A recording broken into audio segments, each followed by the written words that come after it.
Good afternoon. My name is Amy Jones-Timoney, and I am at the University of Kentucky in the Office of Creative Services, and I'm serving as your moderator for this session today.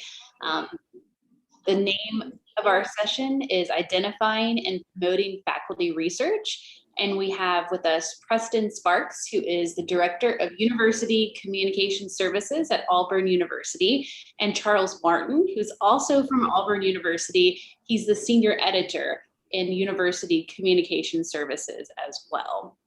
And so we're very happy to have them going over identifying and promoting faculty research. I do want to remind you of one thing before I turn it over to them.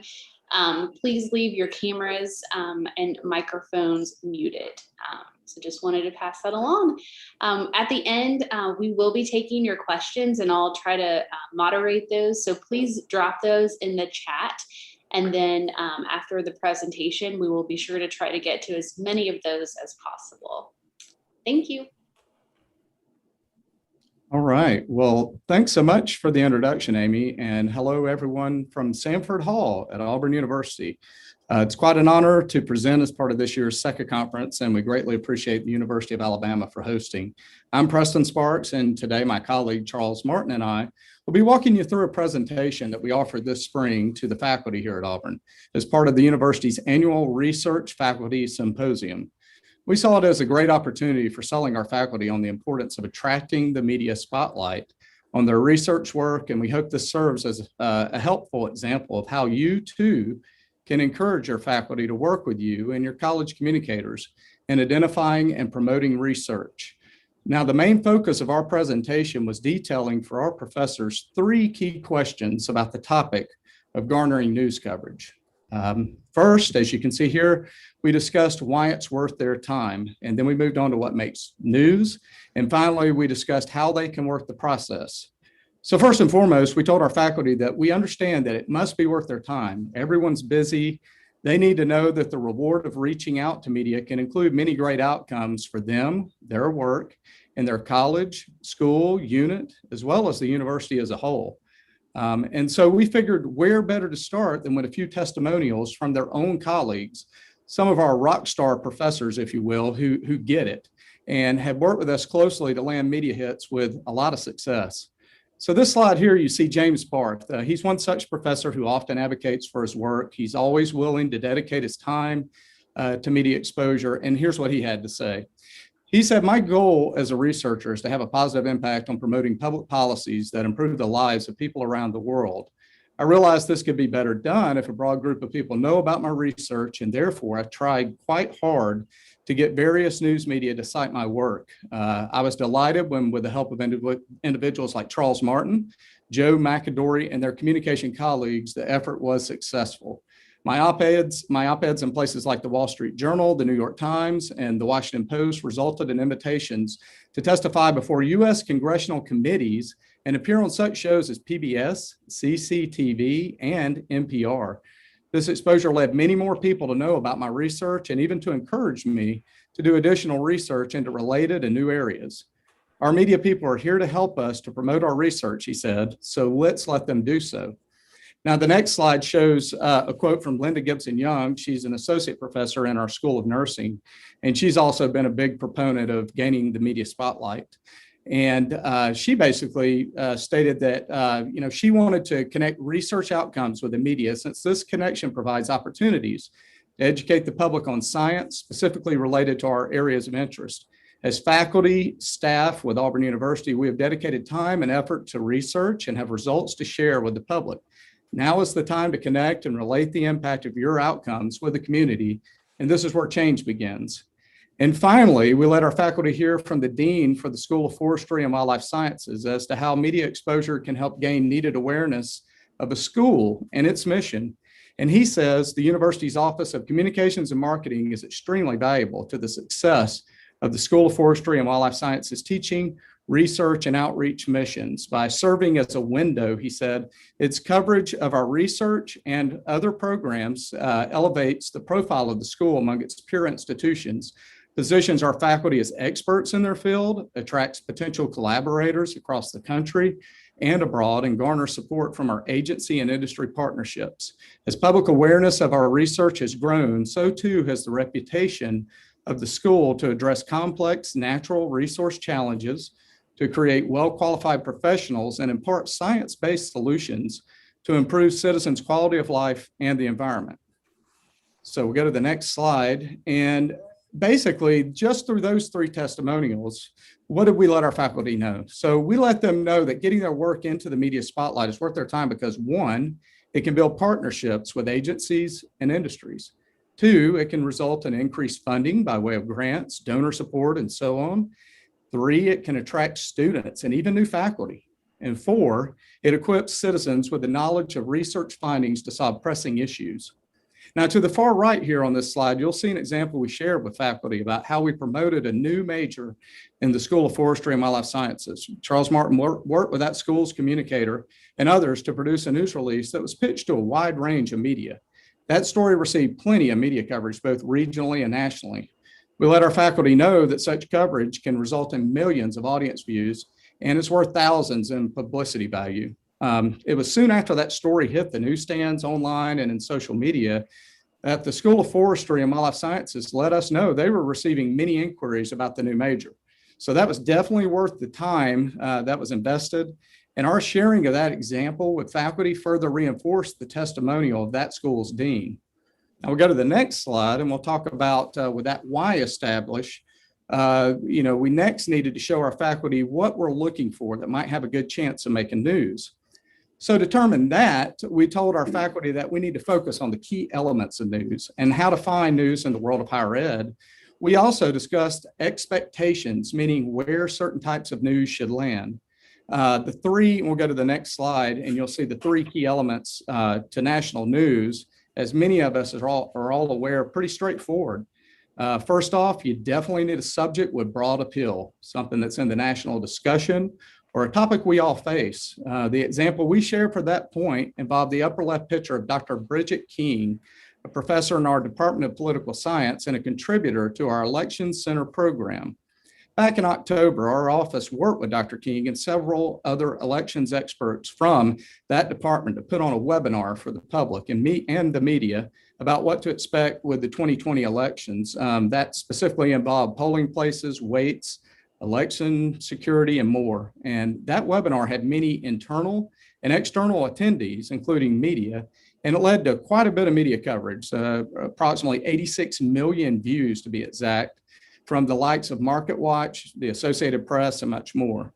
Now, a side note here, we let our faculty know that an AP or a New York Times piece is the equivalent in publicity value to a $40,000 ad. And that always helps kind of sell, again, that importance of doing this when you can put some numbers to it.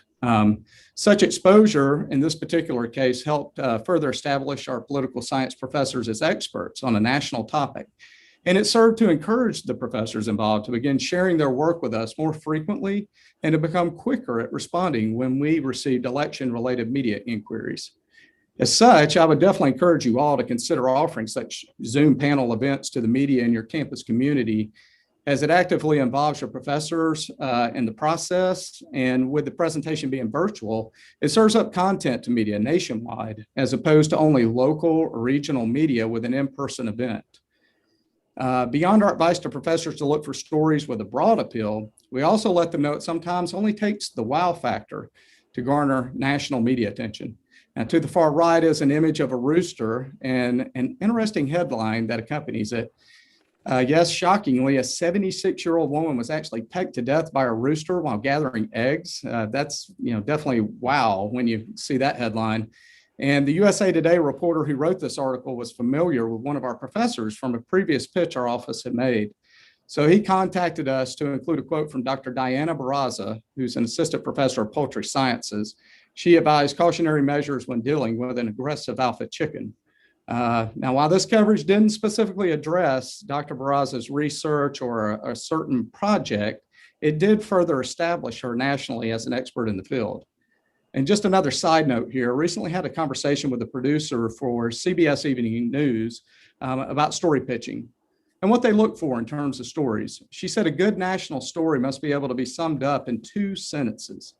and really be of interest to a national audience. She also said the wow factor helps, noting the example of a story they did about a veterinary professor at the University of Illinois who was doing dental surgeries on tigers and lions. She said, dental surgery on tigers? I didn't even know they did that. The story definitely had that wow factor again, and it also presented something new to them with great visuals on top of that. And it also wasn't exclusive, offered only to them. So those are all big hits with the national media. So finally, and this goes for all news, we all know a story must be timely. Simply put, it obviously can't be news if it's old. Thus, the final image on the slide, a story that was very timely when it came out during the height of coronavirus in the spring of 2020. The story involved an effort by a group of Auburn engineers to adapt CPAP machines into emergency ventilators. The story received national media coverage, and we made sure that the professors involved received those stats. Total audience of 87 million reached with an approximate publicity value of $80,000. We'll go to the next slide and we'll dig down just a little bit further, showing basically some topics that we discussed with our professors about how to go about finding such news specifically in the world of higher ed. And so basically we hit the high points of new studies, ideas, finds, first, all good. As we all know, these are the stories that stand out with the media and set you apart if you're the first with the research finding. Research news, especially when communicated to show how it will change someone's life, almost always has a good chance of catching the media eye. And the example of that is with the photo here on this slide of Dr. Doug Martin in our College of Veterinary Medicine and student Cassie Bobo. The research work headed by Dr. Martin focused on the rare childhood disease GM1. That work resulted in the first treatment developed and licensed by Auburn that has gone to a human clinical trial. We also discussed how programs that address a conversation on the state or national scale are also strong news hooks. So the Hunger Solutions Institute in our College of Human Sciences is a really great example of a program at Auburn that's garnered a good bit of national media coverage through the years because it addresses a global concern of hunger. And finally, and this is one of my favorites, we in OCM are aggressive in pitching out Auburn's professor experts on topics that are already in the national spotlight. I don't know if you've heard of this before, but we call the tactic newsjacking because we seek out the latest topics in the news and then, in a sense, we hijack them by pairing that news topic with an Auburn professor expert, pulling together a quick Q&A on the topic and sending it to the media who cover that particular beat.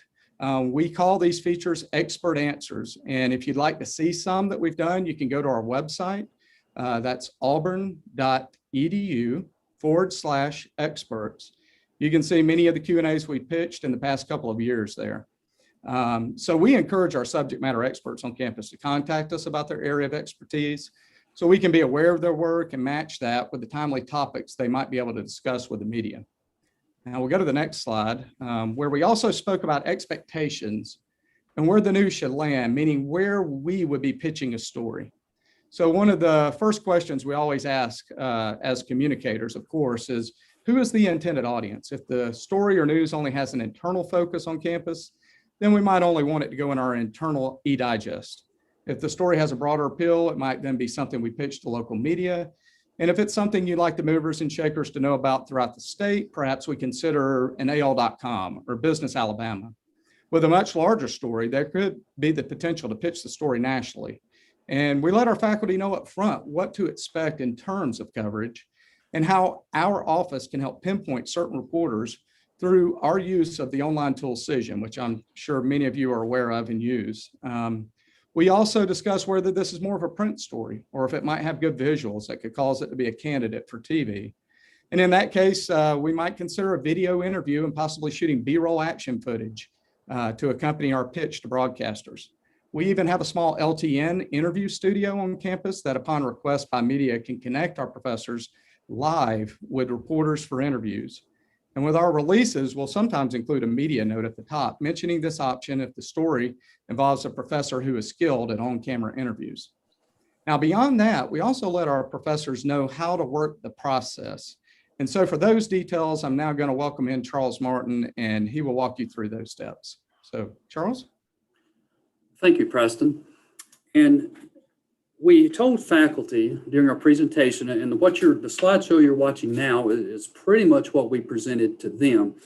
And so we told them how to work the process. So many faculty can know that communications is important, but they don't know really how to get everything in the news. So we said this is how to work the process or how to place your research in the news. So we stress faculty, they have their creativity, inspiration, they have ideas, imagination, and they have innovation and discovery, and they think outside the box. So we said, well, that's great, but what if no one knows about it? So we specifically told them they need to advocate for their research, they need to train to speak with persons not in their field, and then we told them what happens after their story is ready. So in speaking about advocating for their research, we stress to them that sometimes it's not the best research that gets coverage, it's the first. So we told them they need to keep their dean and their research dean informed about any significant results. And often, faculty will think, well, they should know. Well, they either don't, or you're not getting your point across. And even if they do know, faculty need to tell them again. And so, yes, they need to advocate for their research. They need to, another part of that is to know their college communicators. You'd be surprised how many faculty, they might be in a different building. They don't know who their primary contact is for spreading the word. So we told them to, know your communicator, and you're competing for their time. Communicators are busy. They're working on stories, magazines, websites, social media, marketing. And so faculty, they need to make it easy for communicators. Send them faculty can send an email to the communicator detailing their project. During our talk, we got an email and a note from one of our communicators who had developed a questionnaire, and she sends it to all her faculty. And it's a 10-question survey, or just 10 questions. And it starts out, what problem did this solve? Did you do anything unique in the project? Who are the sponsoring agencies? And so when she gets that back, she has the good foundation of a story. She could probably write it directly from this questionnaire. Most of the time it does lead to an interview where they would get more information, new photos, video, and so forth. And I've got that questionnaire. My email address will be at the end of the presentation. So you can see that, or you can email me if you would like to get a copy of it. So then we told the faculty, really the first thing that they need to do is check with their sponsoring agencies for the rules on publicity.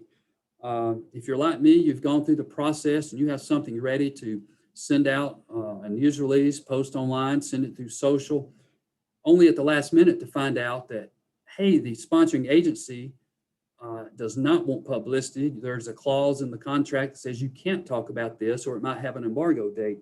So we told them, hey, let your communicator know that first before they spend a lot of time on it. We also mentioned that researchers need to take photos and video during the research process. 3 years down the road when the project is over, you might be wishing, well, yeah, we wish you had photos and video. So we told them, hey, just take your phone, make sure it's high-res photos, take vertical, horizontal, get good video. And that way, if we need it later on, we will have it.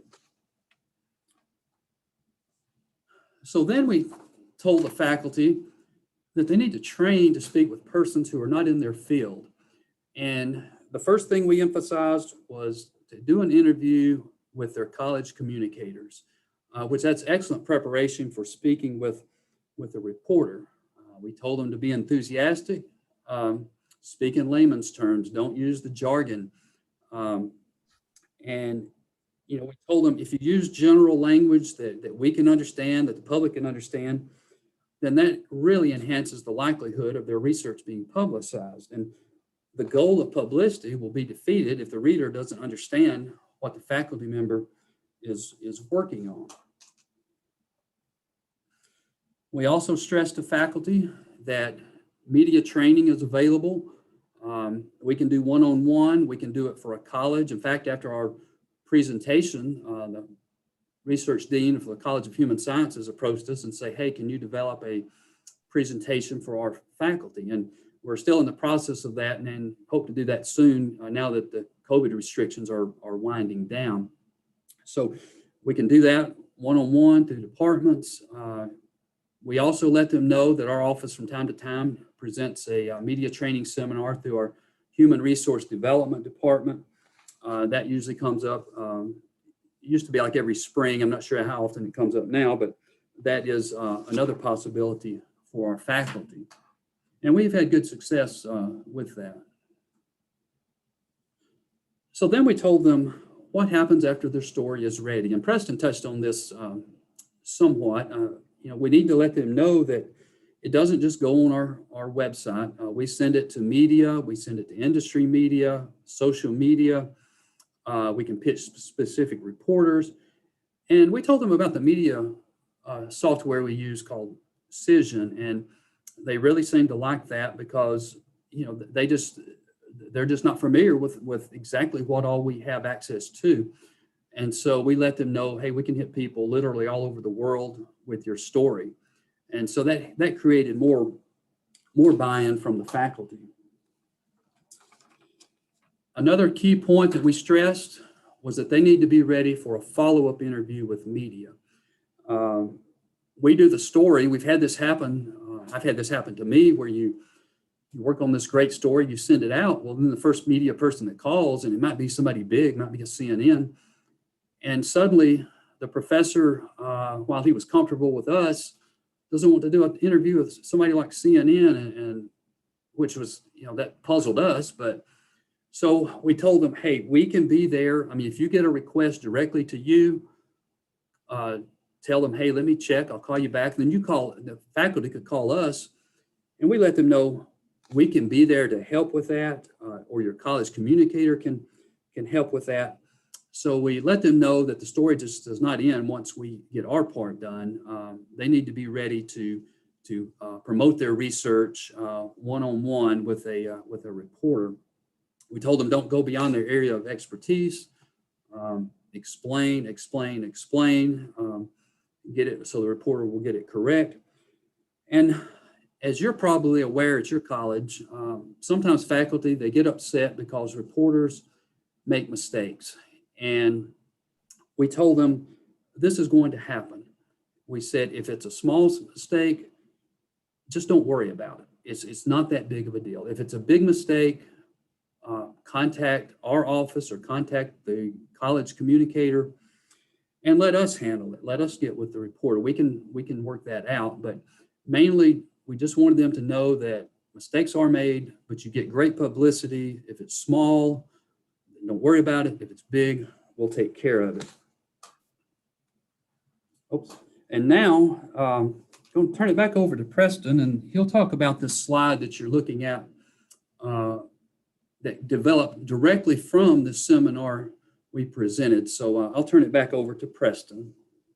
All right, thanks, Charles. Yeah, so picture to the right here are professors Richard Burt and Keith Hebert. It was during our presentation, as Charles mentioned, that Dr. Burt began asking questions about coverage of liberal arts research in addition to that of science disciplines. We assured him that all forms of research can have their place in news pitching. And then he said he might have a story to share that seemed to hit many of the marks of what makes news. So it was very quickly after our presentation, Dr. Burt then emailed me, providing details of what turned out to be an amazing story that produced quite a lot of results. Drs. Burt and Hebert were leading a team of researchers dedicated to identifying the participants and details of Bloody Sunday, which was one of the most seminal moments in civil rights history that occurred in Selma on March 7th, 1965. Burt, with our College of Architecture, Design, and Construction, and Hebert, a history professor in our College of Liberal Arts, had examined schematics of Selma's Bloody Sunday site that Burt's team mapped using state-of-the-art design technology. And they identified and detailed many of the major landmarks and people involved in that historic day.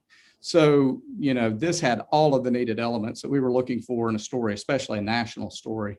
So our office responded quickly to his email with a desire not only to produce a story, but to travel with the two professors to Selma for a video package.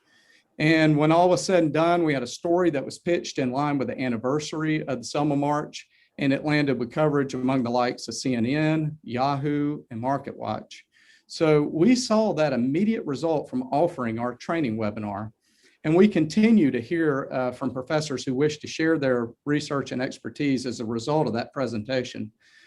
So with that said, and with everything that we presented today, I would just strongly encourage you all to open those lines of communication with your professors and research deans, equipping them with the needed information that shows why earned media coverage is so important and how it really can produce meaningful results for your faculty and your university as a whole. So at this point, I think we'll kind of open it up. If we have any questions, that's a quick look at, like I say, at the presentation we offered to our faculty. And we are happy to provide a copy of that as well to any universities who might be interested in doing this back at your place.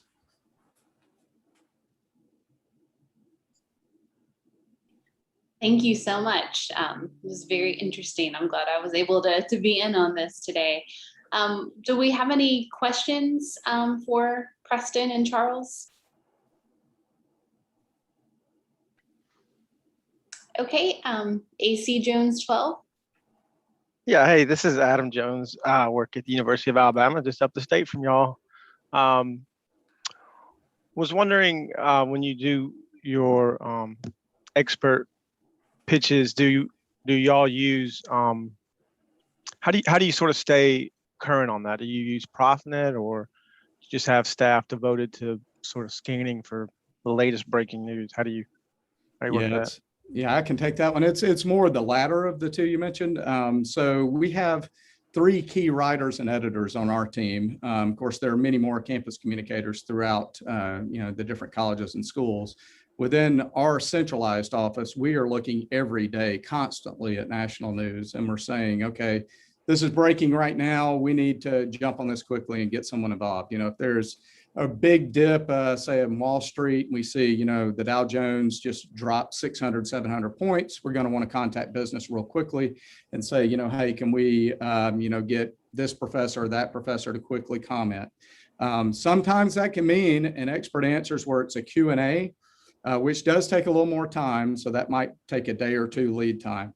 And then sometimes we pull together tip sheets, which can be launched within a matter of minutes. It's mostly just basically a list of that professor's expertise, areas that they are willing to speak on related to whatever that breaking news is for that day, contacts, and then we're just touching base with the professors to say, hey, are you available? We're going to send this out, as quickly as possible, and just getting it out there. Now, I will say that we've been doing expert answers for probably 2.5, going on 3 years now.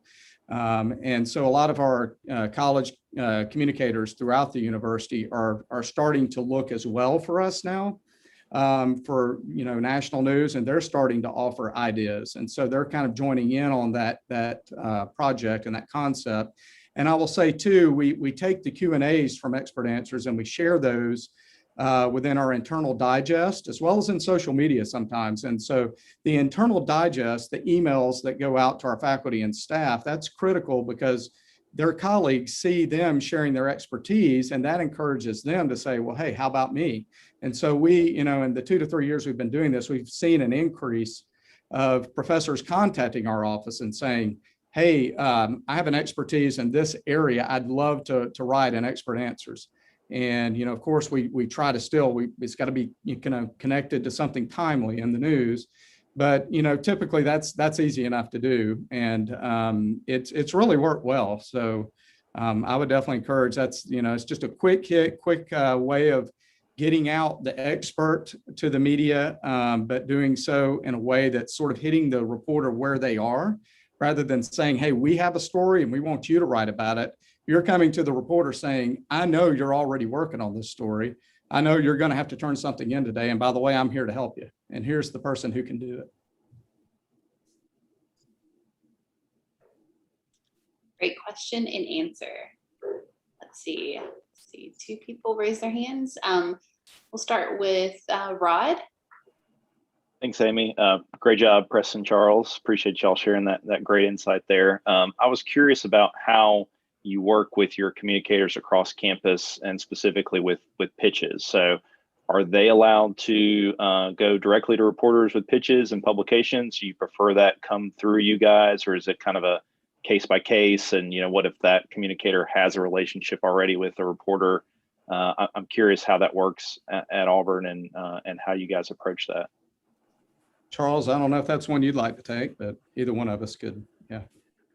Yeah, we like for it to come through us. Now, when we do an expert answers, let's just say it's for the College of Business. We'll either Preston will see it or I will see the topic. We'll formulate the 4 or 5 questions, and probably 90% of the time we send that directly to the college communicator and say, hey, can you find a professor? Yeah, if it's the College of Business, can you find a professor in finance to address topic X? And he'll send it out, walk the halls. He's there. He can find that person. We sometimes will go directly to the professor with these. If it's someone that we've worked with before, we will send it and copy the college communicator. Now, we don't, generally our expert answers do come through us. Now, if it's a general pitch and the college communicator has a relationship with a media person, we just want to know about that it's being pitched. We might be planning something else. So we don't just insist that everything come through here, but most things do.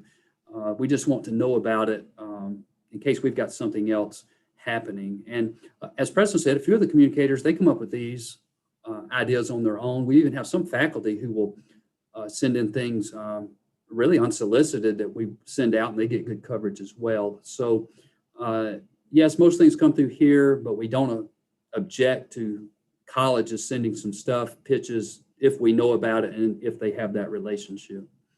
And I would say to further add to that, sort of a general rule of thumb is, the central office here, we're sort of looking more at pitches on a broad scale. So for pitching to the local, regional, even national media, we try to kind of handle those.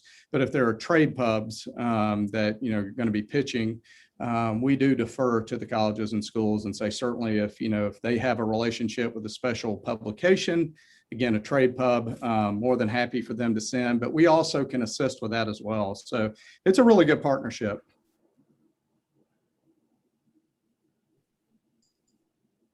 Thank you. One thing. Go ahead. I was going to add, kind of going back to one of the previous questions. I don't know how many of our SEC colleagues use Cision. If not Cision, I'm sure you use something similar for sending out releases and tracking, but we not only generate our lists through that, you can search it, but we use that talking about feature sometimes, and that will, if it's a current topic, then we go down and it gives us everyone who's talking about it. So if you have Cision and not checked that out, it's just one of the pull down menus over on the left, and you go down and it'll have talking about, and it'll pull up if you're talking about just some canine virus, particular, whatever, anything, Bitcoin, cryptocurrency. You go down, you find that, and you type in your word, and pulls up all the reporters who are covering that topic. So that's a pretty neat function if you've not used it. And of course, Google News alerts too, just to further add on that. If you've got certain topics, certain research categories that, your university is really at the top of that particular area, cyber being really big here at Auburn, we're going to have a Google News alert search on everything cyber. So anytime the latest breaking news comes out about cyber, we're looking for it actively, but those Google News alerts help too, and kind of keep us aligned with what's breaking and what we might want to try and weigh in on.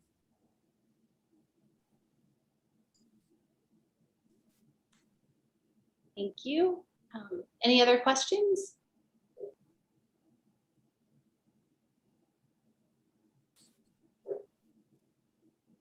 And if you don't want to speak up, you're welcome to put it in the chat too. And Amy, as I mentioned earlier, I do have a questionnaire that one of our communicators develop just that 10 simple questions for faculty. And if anybody's interested in that, my email is on the screen. So you could email me and I'd be glad to send you a copy of that. Okay, well, thank you so much for taking the time to present today, and thank everyone here for taking the time to be part of this session. If you would like to review the session or watch another, you can visit the SECCA 2021 on-demand catalog. After leaving the session, please return to the primary SECCA live stream at secca.ua.edu. Ryan Bradley, Interim Vice President for Strategic Communications at the University of Alabama, would like to leave you with some closing remarks. So thank you so much. Hope everyone has a great rest of the day.